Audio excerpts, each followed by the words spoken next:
Salut à tous, j'espère que vous allez bien. Aujourd'hui, une vidéo sur le sucre. Alors ensemble, on va essayer de démêler le vrai du faux. En ce moment, on diabolise beaucoup le sucre, mais le sucre n'est pas si mauvais que ça et on va voir pourquoi ensemble.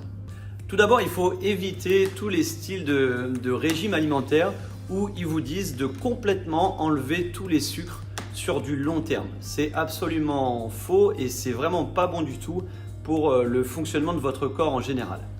Le fonctionnement de notre corps se base sur 3 substrats. Vous avez les glucides, les lipides et les protéines. Et en aucun cas, c'est une bonne solution d'enlever un des 3 pendant vos repas. Ce qui peut être intéressant de faire, c'est pendant, si vous voulez, un début de régime, ce qu'on appelle les phases d'attaque, c'est pendant 1, 2, voire 3 jours grand maximum, vous pouvez réduire le plus possible tout ce qu'on appelle la grande famille des glucides. Mais c'est des phases qui sont très courtes pour, on va dire, un peu choquer le corps.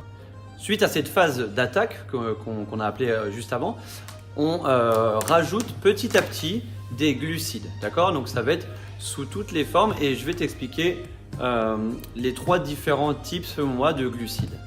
Pour que ça soit facile, on va essayer de séparer en 3 familles. Donc dans les glucides, vous avez tout ce qui est sucre raffiné, industriel. Vous avez les féculents et vous avez en 3e tout ce qui est fruits, le fructose en général. Ce qu'il faut savoir avec le sucre, c'est qu'on en a besoin. Pourquoi? Parce que c'est la première source d'énergie que notre corps utilise pour nos mouvements de tous les jours ou quand on fait du sport. C'est pour ça que ce n'est pas une bonne idée de les enlever complètement parce que sinon vous allez manquer d'énergie et ça va être très compliqué même au niveau mental de tenir sur la durée. Dans les glucides, ce qu'il faut éviter de manger, c'est tout ce qui est sucre raffiné, d'accord, le sucre industriel. Ça, c'est très mauvais et il faut éviter d'en manger. Et surtout, les industriels font en sorte que ça devienne limite une drogue, d'accord? Parce qu'en plus, ils mélangent du sucre avec du sel, etc. Et donc, c'est des choses qui sont très addictives pour le cerveau. Et c'est pour ça qu'on dit souvent, et moi le premier, je l'ai dit souvent, quand tu commences à ouvrir une boîte de chocolat ou de Ferrero, tu peux pas en manger un seul. C'est impossible. Quand tu ouvres la boîte, tu en manges 15 parce que c'est bon et ton cerveau, ça le rend un peu fou, tu vois. Et c'est pour ça qu'il faut absolument éviter d'en manger, comme ça, tu es tranquille, tu n'as pas cette envie de manger ce mauvais sucre. Alors on est bien d'accord entre nous, hein, même si tu en manges un de temps en temps, c'est pas ce qui va te tuer et c'est pas ce qui va te faire grossir. Mais ça alimente cette envie de sucre que tu peux avoir au quotidien. Et ce qu'il faut bien comprendre encore une fois, c'est qu'il faut jouer sur la qualité de vos aliments, d'accord?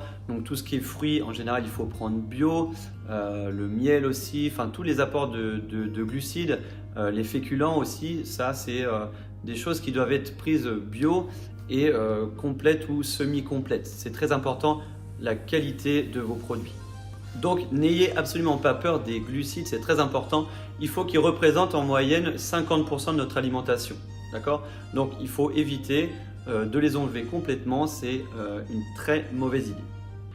On va détailler un peu ce qu'on pourrait manger sur une journée au niveau des glucides. Donc comme je t'ai dit, à chacun de tes repas, c'est bien d'avoir les 3 sources, d'accord? Donc protéines, lipides et glucides. Le matin, par exemple, tu peux manger un fruit, il n'y a aucun souci, ou des compotes, ou des flocons d'avoine encore, ou du pain complet ou semi-complet. Ça, c'est des bonnes sources de glucides.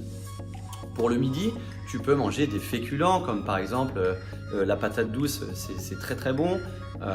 Les féculents, encore une fois, complets ou semi-complets, donc des pâtes, du riz basmati ou du riz brun, etc. Tu peux manger aussi des fruits ou des compotes, ça c'est très bon aussi. Et le soir c'est pareil, ça c'est une légende urbaine, hein. Le sucre le soir ne fait pas grossir. J'en avais parlé sur une vidéo juste avant. C'est ton apport journalier qui va compter, d'accord? C'est pas ton corps, il s'en fout que tu manges des glucides le matin, le midi ou le soir. Lui, ce qu'il veut, c'est l'apport sur la journée, d'accord? Donc le soir, vous pouvez manger des féculents, vous pouvez manger des fruits. Et c'est même bon, si vous voulez, juste avant de vous coucher, si jamais vous avez faim, de pouvoir manger une source de glucides pour réduire le stress de votre corps et passer une bonne nuit. On va résumer un petit peu ensemble. Donc n'ayez pas peur des glucides, c'est important pour la santé, c'est même vital. D'accord? Donc n'enlevez pas les glucides de votre alimentation.